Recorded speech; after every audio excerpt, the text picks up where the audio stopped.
المتأمل في كتاب الله سبحانه وتعالى وفي سنة النبي عليه الصلاة والسلام يجد حثا وترغيبا وأمرا بسؤال الجنة والبحث عن أسباب دخولها سعيا حثيثا.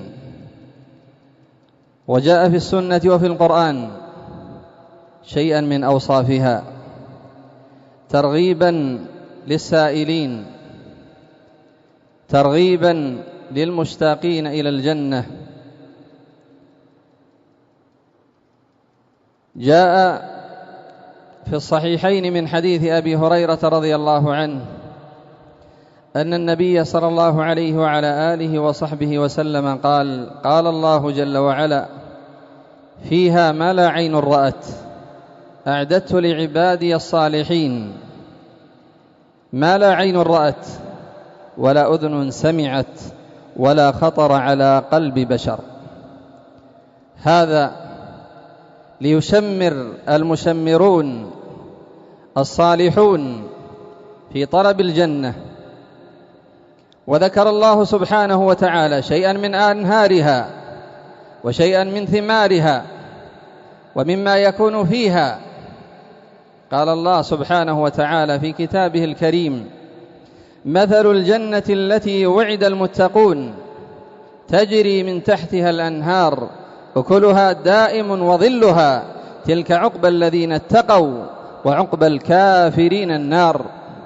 وقال سبحانه وتعالى: مثل الجنة التي وعد المتقون فيها أنهار من ماء غير آسن وأنهار من لبن لم يتغير طعمه وأنهار من خمر لذة للشاربين وأنهار من عسل مصفى وفيها من كل الثمرات ومغفرة من ربهم كمن هو خالد في النار وسقوا ماء حميما فقطع أمعاءهم.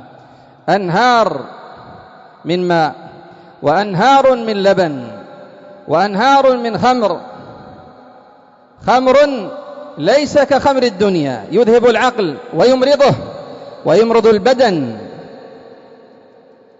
وأنهار من عسل مصفى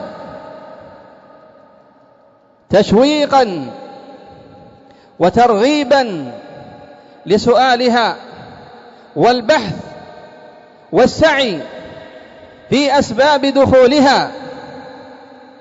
جاء في مسلم من حديث جابر رضي الله عنه أن النبي صلى الله عليه وعلى آله وصحبه وسلم قال: أهل الجنة يأكلون فيها ولا يتغوطون ولا يبولون ولا يمتخطون، طعامهم جشاء كرائحة المسك، كرائحة المسك، يلهمون التسبيح والتكبير كما يلهمون النفس. نعم عباد الله، هذا ليسعى العبد لدخول الجنة ويشتاق للجنة ويعمل بأسباب دخول الجنة للمؤمن فيها، كما جاء في الصحيحين من حديث أبي هريرة: لكل واحد منها أو لكل واحد فيها من أهل الجنة زوجتان يرى بياض مخ ساقها أو ساقيها من وراء اللحم من الحسن.